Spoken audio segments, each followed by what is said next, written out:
Meet the springtail.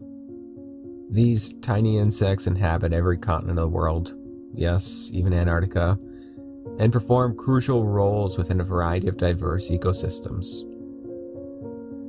As far as insects go, you might think springtails are sort of lame, but that's just like your opinion, man. Let's look at the facts. Springtails are, let me check my notes here. They're small, fragile, nervous and jumpy. They don't really prey on any other animal. They mostly eat dead stuff and fungus. Okay, so in a way, yeah, they kind of are losers, but like myself, they're lovable losers. These cute little guys and gals dart around their environment looking for things to clean up. They're scavengers, feeding on dead organic matter and fungus and helping to break down this refuse and return nutrients to the soil, or else allow it to be more easily broken down by earthworms, other insects, bacteria, etc. So, if being a super important and irreplaceable part of the ecosystem is lame, then you and I have a problem, buddy. And springtails, they come in different shapes and sizes. Here you can see sort of a dark, iridescent variety. For whatever reason, they're a less common species in this ecosystem. Most springtails in this habitat are the white variety you've already seen.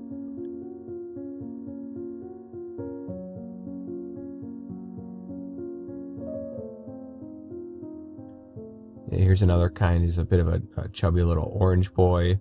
The springtails in this video that you're watching, they live in a unique home. They reside in a closed terrarium inside of an old aquarium tank where they serve me, their king, and do my bidding.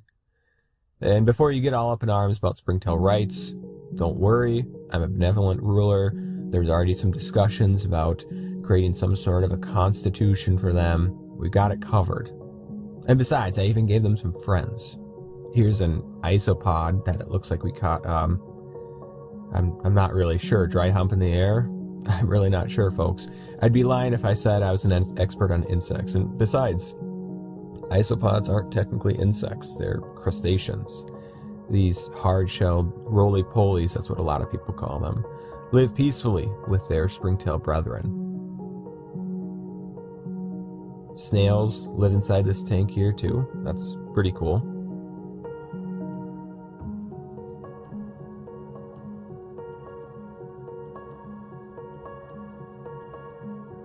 They're really slow too, just like in the movies. Millipedes live here. This is a juvenile millipede wandering out of his burrow. Try counting the legs on that bad Larry. 1, 2, 3, 4, 5, 6, 7, 8, 9, 10, 11, 12, 13.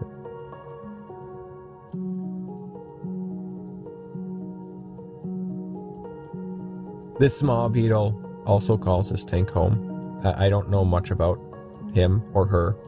I'll have to watch it more closely. It mostly spends its time creeping around the place. But it's been in here for like a year, so it must do something or eat something.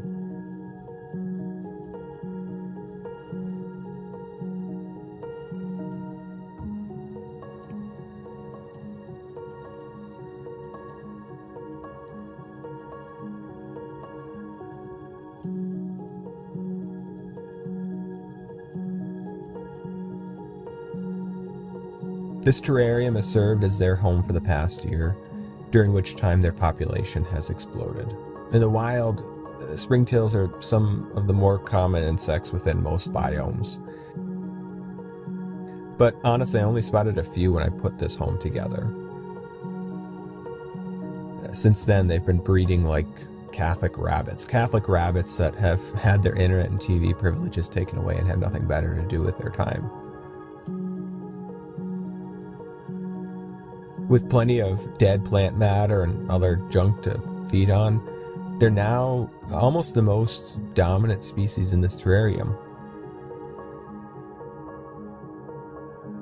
Almost.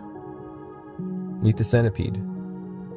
Watch closely as this absolute Chad of a centipede snags itself a tasty springtail meal. That's quite the takedown. And if seeing a harmless bug being hunted and killed makes you sad, well, I don't know. I don't know what to tell you. Just tell yourself the springtail had it coming. Who knows? Maybe he was the leader of a splinter terrorist group of Springtails, seeking to use violence to overthrow their king, me, or else maybe, who am I kidding? These little guys wouldn't hurt a fly. Literally, actually. Usually it's the other way around. Some fly species prey on them. In fact, they have quite a few predators in the wild. But despite that predation in the wild and the predation inside of this closed ecosystem, the springtail is far from extinction within these glass walls. In fact, I'm not quite sure what the upper limit of their population is. Part of me worries about this.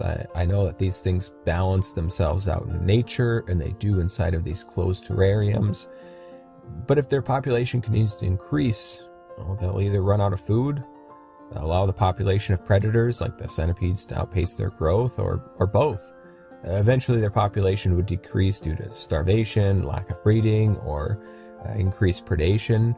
But depending on how far and how much of their the population increases, how will that affect other animals and plants in this biome? I don't know. It's something we'll have to continue to watch and wait and see. It's the type of things that keep us all up at night, am I right? Thinking about bugs. As you're watching this springtail munch away on some dead wood, I also wanted to share my experiences with springtails and contrast that against what is kind of conventional wisdom in the terrarium community. See, despite their population growth inside of this tank in recent months, this has also coincided with a slow but persistent growth of fungus that dates back to 8, 9, 10 months ago. Conventional wisdom states that springtails will gorge themselves on fungus and keep its growth at bay, but now I'm wondering if I'm just being gaslighted by the springtail and terrarium community.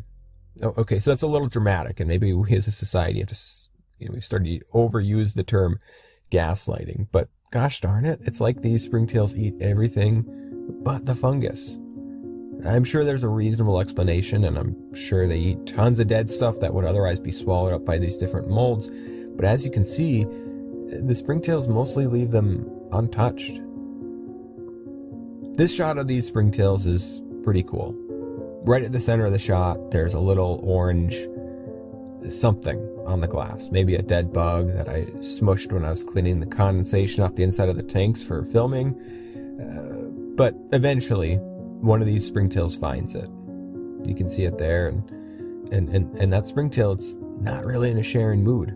This little bozo starts munching on the fresh carcass, but whenever one of its buddies gets too close, it whacks it with its antenna and keeps it away. Kind of a jerk move, in my opinion. I mean, that whatever it is on the glass, it's way too big of a meal, but whatever. I thought it was super interesting. This goes on for quite a while. I stopped filming at some point, but the fight kind of continued after that. I thought it was really cool looking at the dynamics of springtail society. It's it's not unlike something you would see with mammals in the wild, keeping other scavengers away from a kill it found. Sort of like one hyena chasing off other hyenas from a dead carcass that had happened upon. It's shots like this that make terrariums so fascinating. Each time I take a moment to stop and watch the small, bustling world inside, I find something new or interesting. And people, this is all around us. Take a walk through a park, along a river, up a mountainside, touch some grass. This macro world is constantly moving around us, constantly feeding, breeding, killing, and being killed. It's awesome. And this isn't me delving into some big environmentalist speech. All I'm saying is there is so much going on behind the scenes that, frankly, I was unaware of until I started making these terrariums. So I'd encourage you to look around on the internet, places like YouTube or on Reddit, to find a guide on how to make one of these habitats for yourself. It doesn't need to be a big tank like this one. You could literally put it in a mason jar, an old pickle jar. But making one of these ecosystems and then watching it change over the years and months is fascinating. And as for the springtails, well, let's be honest, they were never lame. They were never the losers of the insect kingdom. In fact, They're doing a lot of winning right now in this ecosystem. They outnumber any other animal that's visible with the naked eye. They look happy, carefree, eager to find their next morsel of food. Honestly, we could all learn something from Springtails. Even if predators are lurking behind every corner, threatening to give them a horrible end to their brief and seemingly meaningless existence, they're still content, nay, happy with their mundane existence. Good for you, Springtails. Don't stop doing you.